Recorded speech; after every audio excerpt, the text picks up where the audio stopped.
Hola a todos, mi nombre es Noelia Arjona Hernández, profesora de Derecho Internacional Público y Relaciones Internacionales, y junto a la profesora de Derecho Penal Elena Boza Moreno vamos a presentar la comunicación titulada A vueltas con la inmunidad de los funcionarios estatales ante la jurisdicción penal extranjera.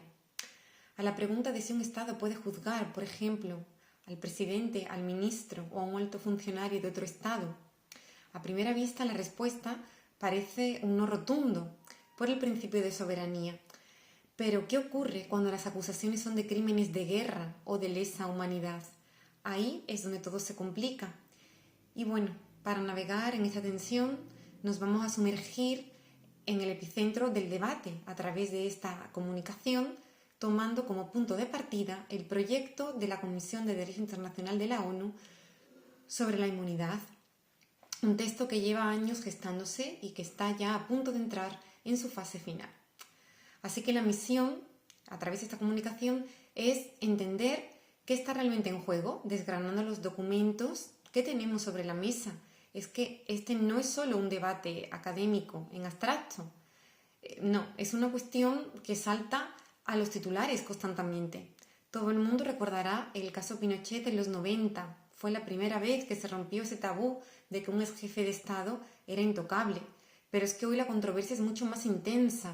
Pensemos en las órdenes de arresto de la Corte Penal Internacional contra al-Bashir, luego Vladimir Putin y más recientemente las solicitudes contra Benjamin Netanyahu y otros altos cargos de Israel.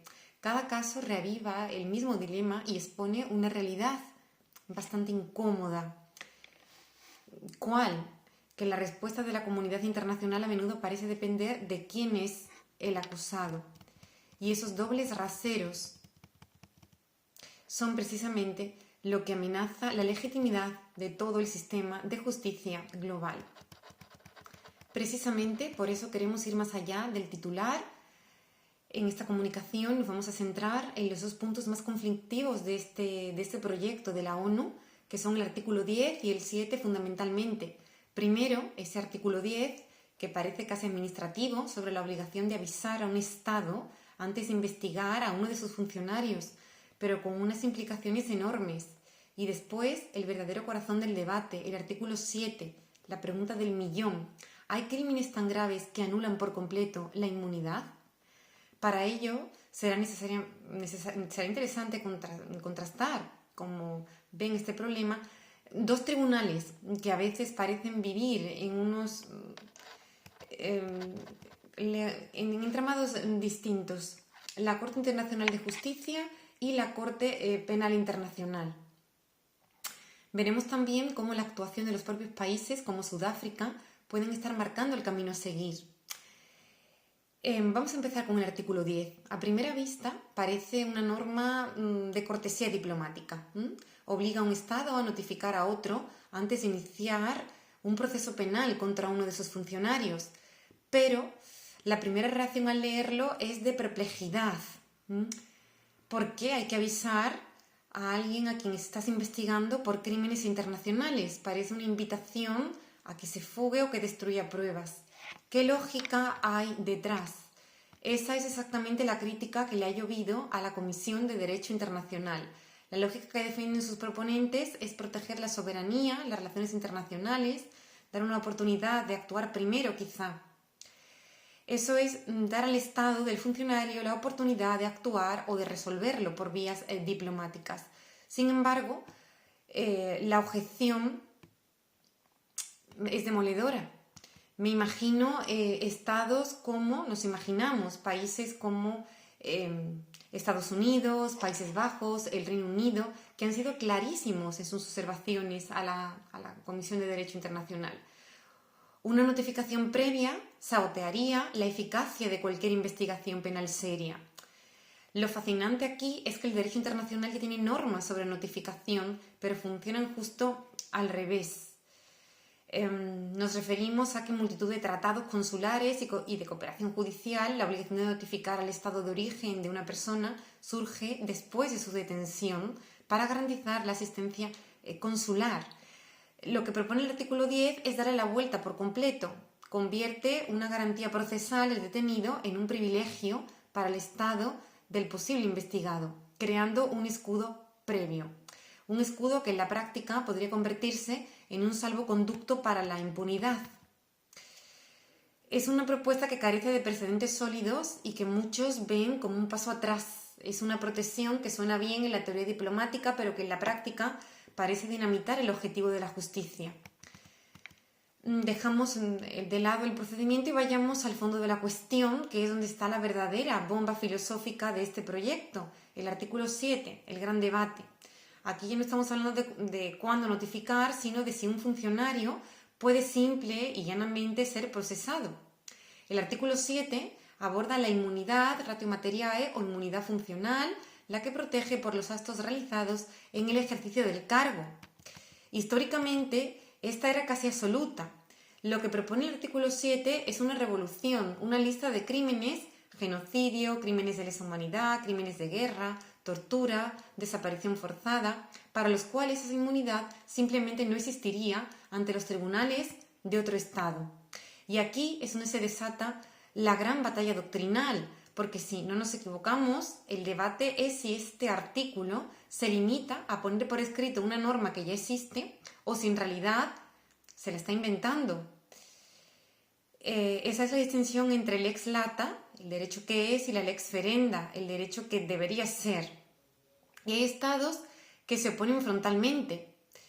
Estados como Brasil, Singapur, Estados Unidos, argumentan que la Comisión de Derecho Internacional se está extralimitando. Sostienen que no hay una práctica generalizada de los estados, no existe convicción jurídica, la famosa opinio juris, que demuestre que esta excepción a la inmunidad sea derecho consuetudinario. Desde su punto de vista, la Comisión de Derecho Internacional no está codificando, está legislando y eso no le corresponde. O sea que, para ponerlo en términos sencillos, acusan a la Comisión de intentar escribir el futuro de la ley en lugar de limitarse a fotografiar la ley tal y como existe hoy. Exactamente.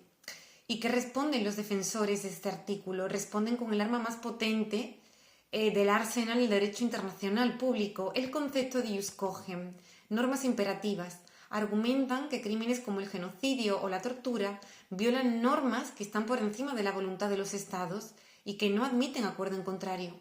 La lógica es, si un acto viola una norma de ius cogens, no puede ser considerado un acto oficial digno de la protección de la inmunidad. Es un argumento de una enorme fuerza moral y jurídica.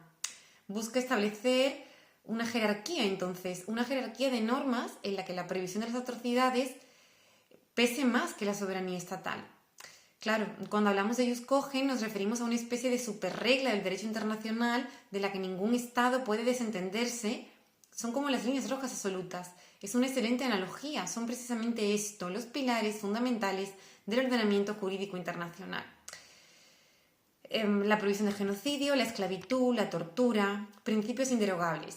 El debate es si una consecuencia directa de esa naturaleza imperativa es necesariamente la anulación de la inmunidad ante tribunales nacionales, y ahí es donde los jueces no se ponen de acuerdo. Lo que nos lleva directamente a los tribunales. Si los teóricos y los diplomáticos están divididos, ¿qué dice la jurisprudencia? Pues sentencias que van en direcciones diametralmente opuestas. Por un lado está la línea más tradicionalista, representada por la Corte Internacional de Justicia, en el caso Alemania contra Italia, y seguida por el Tribunal Europeo de Derechos Humanos. Efectivamente, en el caso Benchel contra Francia, el Tribunal Europeo de Derechos Humanos analizó si la inmunidad de funcionarios extranjeros por actos de tortura violaba el derecho de acceso a la justicia. El Tribunal Europeo de Derechos Humanos, un tribunal creado para proteger a los individuos del abuso estatal, sí, acabó dando la razón a la inmunidad del Estado en un caso de tortura. Suena increíblemente contradictorio, lo es, y fue una decisión muy controvertida. Pero el razonamiento del tribunal fue estrictamente legalista. Concluyó que a día de hoy no existe una norma consolidada en el derecho internacional consuetudinario que establezca esa excepción.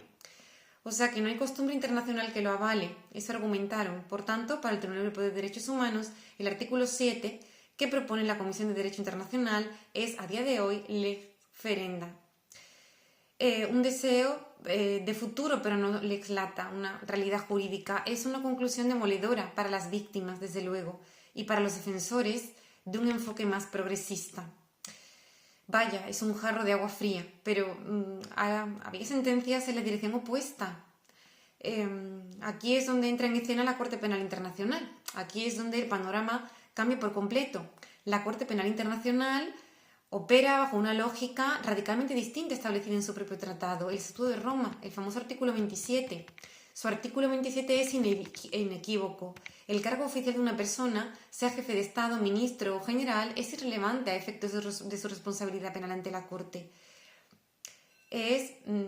No es un escudo válido. ¿Y cómo se justifica? Se basa en la idea de que los estados que ratificaron el estatuto renunciaron voluntariamente a invocar esa inmunidad para sus funcionarios ante ese tribunal internacional específico. Entonces, lo que tenemos es un sistema de dos velocidades. Podría ser, por un lado, tribunales nacionales y regionales como el Tribunal Europeo de Derechos Humanos, que se sienten atados por la norma tradicional de la inmunidad soberana, y por otro, el Tribunal Internacional, la Corte Penal Internacional, creado expresamente para ignorar esa norma. Y esta dualidad es la fuente de casi todos los conflictos. La Corte Penal Internacional puede emitir una orden de arresto contra un jefe de Estado en ejercicio, como hizo con Putin, pero no tiene una fuerza policial propia para ejecutarla. Depende enteramente de la cooperación de los Estados parte, de los 124 Estados. Y aquí es donde la teoría choca con la cruda realidad política, lo que nos lleva a finalizar esta comunicación, la práctica de los Estados, porque al final son ellos los que con sus acciones o inacciones definen cómo evoluciona el derecho. Y en las fuentes se destaca el caso de Sudáfrica como un ejemplo clave. Efectivamente, el caso de Sudáfrica es paradigmático. Como Estado parte del Estatuto de Roma, tenía la obligación de detener al-Bashir cuando visitó el Estado en 2015, a pesar de que era un jefe de Estado en ejercicio. El gobierno sudafricano no lo hizo alegando su inmunidad, lo que provocó una crisis jurídica interna monumental. Sus propios tribunales dictaminaron que el gobierno había violado la ley sudafricana, que incorporaba las obligaciones del Estatuto de Roma, y aprendiendo de esa experiencia ante la orden contra Putin y la posibilidad de que existiera una cumbre allí. Sudáfrica se movió para clarificar su postura y reafirmar su obligación de cooperar con la Corte Penal Internacional. En nuestro trabajo se califica la práctica sudafricana como un modelo crucial en una dirección progresiva. Pero seamos críticos, ¿es realmente una tendencia o es un caso aislado? Es una objeción muy pertinente. Sudáfrica tiene una historia y una constitución muy particulares, nacida de las luchas contra el apartheid. ¿Cuántos otros estados están dispuestos a arriesgarse a una crisis diplomática con una potencia para cumplir una orden de la Corte Penal Internacional? Sin duda, Sudáfrica es más la excepción que la regla. Muchos estados africanos, por ejemplo, han acusado a la Corte Penal Internacional de tener un sesgo y se han mostrado reacios a cooperar y otros simplemente ignorar sus obligaciones. Sin embargo, el caso sudafricano es crucial, no porque representa la mayoría, sino porque muestra un camino posible, un modelo a seguir. Demuestra cómo un país puede, a través de su legislación interna y sus decisiones judiciales, resolver el conflicto entre sus obligaciones con la Corte Penal Internacional y las normas a favor de la justicia. Es un ejemplo de coherencia jurídica, aunque sea un camino políticamente muy difícil. Creo que ahora es hora de intentar conectar todos estos puntos. Si tuviéramos que resumir la situación, diríamos que hay un pulso evidente. Por un lado, tribunales como la Corte Penal Internacional empujando los límites, diciendo nadie está por encima de la ley, y por otro, los tribunales nacionales,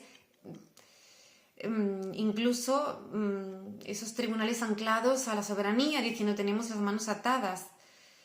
La justicia global parece atrapada en medio de este enfrentamiento. Es una síntesis que hemos tratado de hacer, ¿no? Sintetizando el estado de la cuestión. La propuesta de la Comisión de Derecho Internacional, con su artículo 7, intenta zanjar este debate a favor de la justicia, pero se ha encontrado con una fuerte oposición, una oposición de estados poderosos que ven en ello una amenaza a la estabilidad de las relaciones internacionales. Y eso nos lleva a la pregunta sobre el futuro. Si la codificación de una norma consuetudinaria general, si la codificación de una norma consuetudinaria genera tanto rechazo, quizá pues no sea este el camino. ¿Cuál sería la alternativa? Pues una vía diferente sería negociar un nuevo tratado multilateral, una convención específica sobre las excepciones a la inmunidad, más lento pero más consensuado. Es más laborioso, sí, pero tiene la ventaja de que se basa en el consentimiento explícito de los Estados. Evitaría la acusación de que un comité de expertos está imponiendo una norma, y sobre el criterio de Leuskogel es muy potente para la lista actual del artículo 7, pero si se quisiera ampliar haría falta algo más, una práctica estatal mucho más sólida o la existencia de cláusulas de jurisdicción universal en otros tratados. Hasta aquí nuestra comunicación. Muchas gracias.